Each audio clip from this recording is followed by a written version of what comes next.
Hello, everybody. Today we're going to be going over my final portfolio. This presentation will inform the audience about my current job and a potential future role I am interested in. In this presentation, I discuss my current job and the skills I have learned and use every day. I also talk about my cover letter, which is used to promote myself to employers. And my link is right there if y'all would like to visit my site. I am a diesel mechanic for a company out of Amarillo, Coopy Trucking. We do cattle trucks and cattle trailers. I keep trucks running and also do a few projects that involve metal fabrication. On the trailers are full aluminum, so if you have like a bent piece of sidewall, you have to take it all the way off, fix it, or buy a new piece and put it back on. I can MIG and stick weld. I can change any kind of tire on a semi-truck.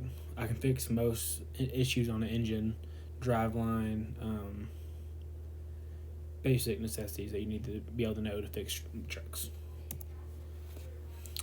Resume, if y'all want to look at it, there's pictures here, and it's on my website. If I had to choose a job right now, I would choose to be a full-time diesel mechanic. Just because it's something AI can't take over in the next 20 years. In my opinion, it's a job that's hands-on. You need an actual person there to do it. A career goal that I have is to own my own business one day, whether that be a mechanic shop or something different. I'm not set on being a mechanic. I might venture out one day and run with the opportunities that I get.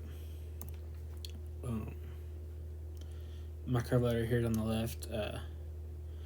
Basically, what I've gotten out of cover letters is that you're selling yourself for the employee. Like, yes, resumes do that, but this is like key achievements. As I can say, I repaired an entire kingpin assembly, including welding and metal fabrication. That's a pretty hefty job, and it takes a lot of knowledge and a lot of skill. And when an employer sees that, that might stick out to them. They might hire you just because of that one trait or one key achievement that you have.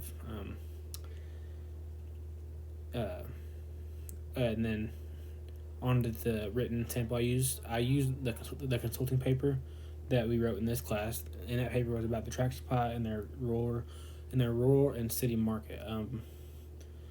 Their sales differ in rural areas and big city areas.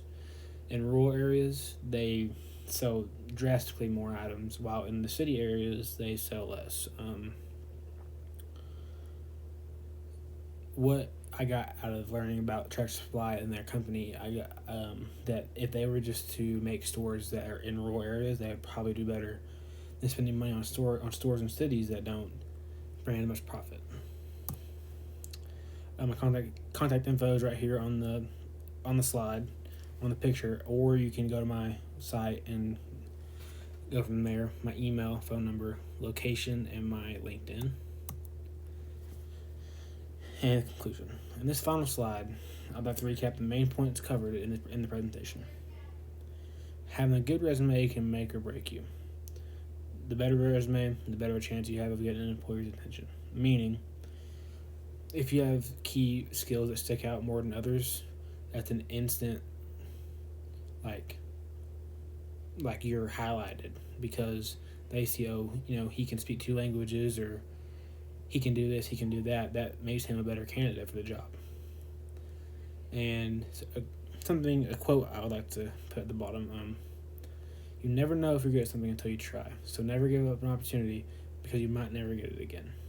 Meaning that I feel like a lot of people have something slap them in the face, an opportunity, and they're scared to take it, because what if I fail? What if I mess up? Well, I mean, you never know if you're gonna make it unless you don't try.